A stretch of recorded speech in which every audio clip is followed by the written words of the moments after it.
አርስተ ዜና የኢትዮጵያ የወንጌል አማኞች አብያተ ክርስቲያናት ካውንስል በነብይ እዩ ጩፋ የሚመራው ክራይስት አርሚ ኢንተርናሽናል ቸርች ላይ እገዳ ጣለ።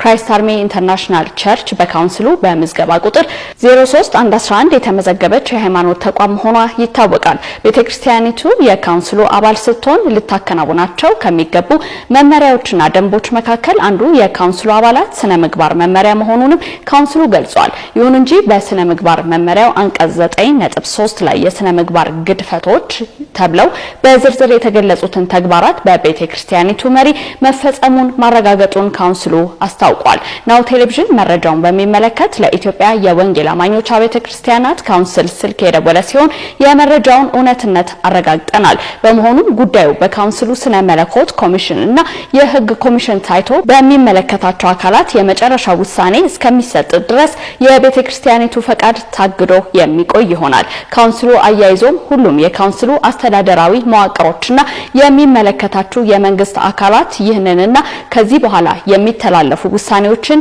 እንድታስፈጽሙ በግልባጭ ተመዝግባችኋል ሲል አሳስቧል።